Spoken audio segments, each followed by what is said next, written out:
నమస్తే, welcome to Aadya media. నేను మీ స్వర్ణ. ప్రస్తుతం మనతో పాటు ఉన్నారు సినీ క్రిటిక్ విజ్ఞాన్ గారు. హలో విజ్ఞాన్ గారు. ఎస్, శరత్ బాబు గారు చనిపోయిన తర్వాత ఆస్తుల గురించి అని, లేకపోతే రమాప్రభ గారు శరత్ బాబు గారు గురించి అని రకరకాల మాటలు ఇవన్నీ మనం విన్నాం. అయితే చాలా కూల్గా కామ్గా రమాప్రభ గారు ఒక ఈవినింగ్ టైంలో బయట కూర్చుని కొన్ని మాటలు మాట్లాడారు. రైట్, ఫస్ట్ ఆఫ్ ఆల్, అంటే ఎవరి పేరు బయటికి తీయలేదు, బట్ తను ఏం చెప్పాలనుకున్నారో అయితే చెప్పేశారు. ఫస్ట్ ఆఫ్ ఆల్ ఆ వీడియో కోసం ఏం చెప్తారు?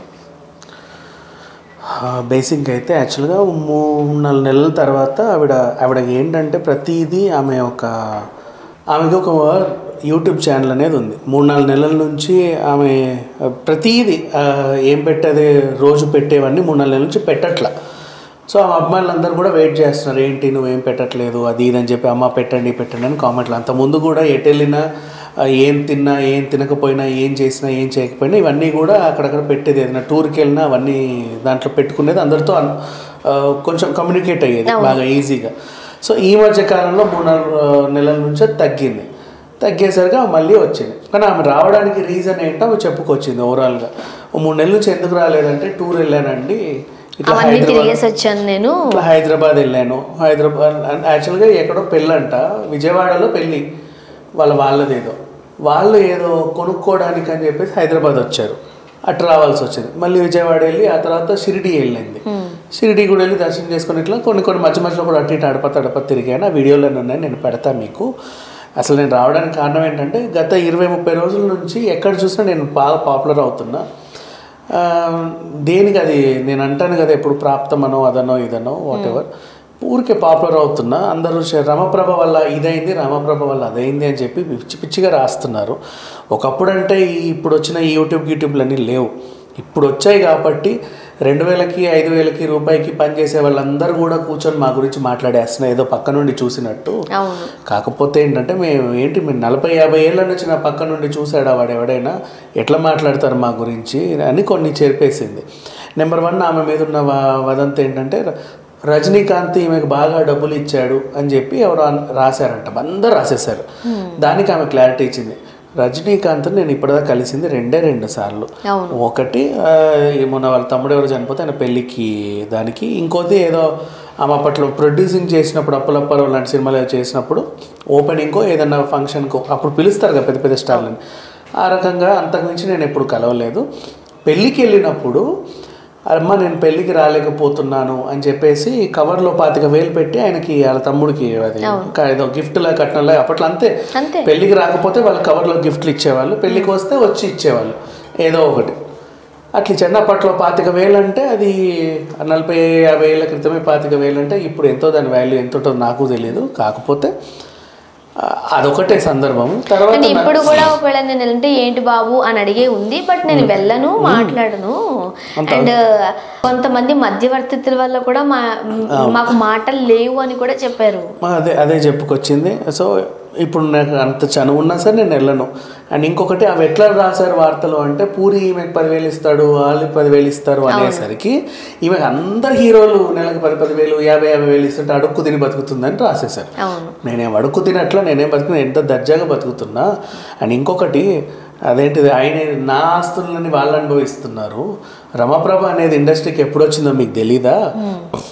రోజుకు 3-4 షూటింగ్లు పనిచేసేది. పొద్దునో సినిమా, సాయంత్రం సినిమా, రాత్రి సినిమా, అట్లా డే అండ్ నైట్ షూటింగ్లు చేసే ఒక బిజీగా ఉన్నప్పుడు నాకు కనీసం ఒక ఇల్లు ఉండదా? నేను అంత పనికి మాలేదాన్ని, అంత ఇది దాన్న. అందరు నా ఇంటికి వచ్చి తిని తాగి ఉండి వెళ్ళిన వాళ్ళు తర్వాత నేను లేకున్నా కూడా అలవాటు పడి ఆ ఇంటికి వచ్చి వెళ్తున్నారు. ఎవరు వచ్చారు? నా పేరు చెప్పుకోను, నేను బయటికి వచ్చి, నేను లేకున్నా కూడా నా ఇంటికి వచ్చే వాళ్ళు వస్తున్నారు, పోయే వాళ్ళు పోతున్నారు. కాబట్టి నాకు ఎందుకు అదని చెప్పి అట్లా వదిలేశాను. నేను అట్లాంటి దాన్ని నేను ఒక రాణిలాగా వదిలేసేదాన్ని. పెద్ద విషయం ఏం లేదు దీంట్లో, దాని గురించి మాట్లాడొద్దు. అండ్ నేనెవరి సొమ్ము తినలేదు, వీలైనంత వరకు అందరికీ పెట్టిన దాన్ని. నేను నా దగ్గర తిన్న వాళ్ళు కూడా నా గురించి ఇట్లా మాట్లాడుతుంటే నేను చూసి ఉండలేకపోయా. ఒక సిట్యువేషన్ జరిగింది, అలాంటి సిట్యువేషన్లో జరుగుతూనే ఉంటుంది, అది ఒక ప్రాప్తము. అంటే శరత్ బాబు గారు చనిపోయారు, మనుషులు అన్నాక పుడతారు, చేస్తారు, ఏదో ఆయన చనిపోయారు కదా అని చెప్పేసి ఆయన గురించి మాట్లాడకుండా, ఆయన ఆరోగ్యం గురించి మాట్లాడకుండా, రమప్రభ వల్లే ఏదో ఇదే రమప్రభ వచ్చి ఇట్లా మెడబట్టి పిసికేసి చంపేసినట్టు చేస్తున్నారు. ఇట్లాంటివి దీంట్ వల్ల మీరు పొందే ఆనందం ఎంత, చూడు నేను ఎంత దర్జాగా ఉన్నానో, ఇక్కడున్నా అక్కడున్నా ఎక్కడున్నా నేను రాణిలాగే ఉంటా. ఇప్పటికీ మంచిగా మొన్న 4 టూర్లు వేసా, ఆ టూర్ల గురించి కూడా మీకు ఆ వీడియోలు పెడతా చూడండి.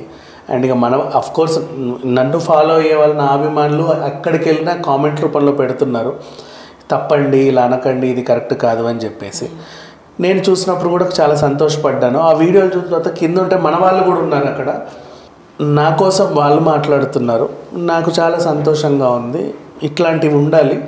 నాకు మీరంతా ఉన్న తర్వాత నేను ఎక్కడ అనాథన అవుతా, నేను ఎక్కడ అడుక్కు తింటున్నా, ఇంత చక్కగా ఉన్నాను నేను, నా తరఫున మీరు మాట్లాడుతున్నారు, నాకు చాలా సంతోషంగా ఉంది అని చెప్పేసి చెప్పుకొచ్చింది. ఓవరాల్గా ఆవిడ టార్గెట్ చేసింది ఏంటంటే, శరత్ బాబు గారు చనిపోయిన తర్వాత మొన్న ఆస్తి గొడవలు బాగా వైరల్ అయిన తర్వాత చాలామంది ఏవేవో రాసుకొచ్చారు. ఇప్పుడు ఆమె దాని గురించి చెప్పారు, ఎవడి ఆస్తి ఎవరికి ఆస్తి, ఎవరి ఆస్తి ఎవరు పంచుకుంటున్నారు, ఏం చేస్తున్నారు, నేను వదిలేసిన దాన్ని వాళ్ళందరూ వెళ్ళి అక్కడ కొట్లాడేసి వస్తున్నారు, నాకు సంబంధం లేదని నేను ఊరుకున్నాను.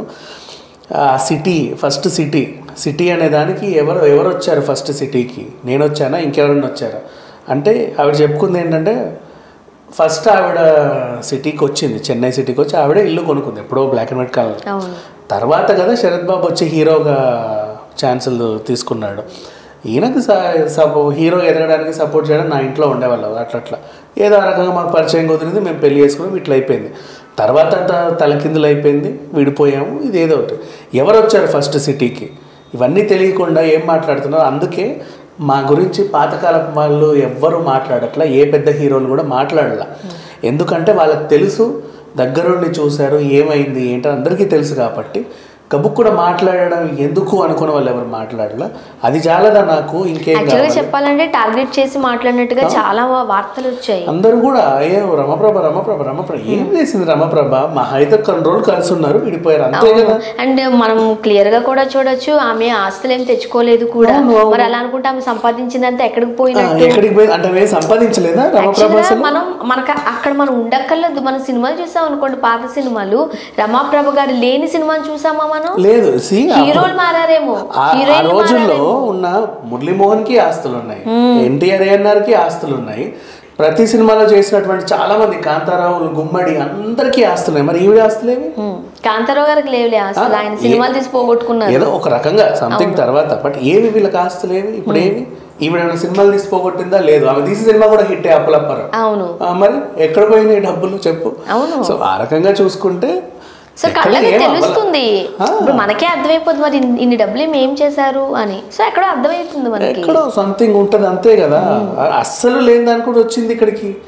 ఎప్పటిదో ల్యాండ్ ఉంటే వాళ్ళు కట్టుకుంటే అస్సలు లేని దానిలాగా వచ్చింది.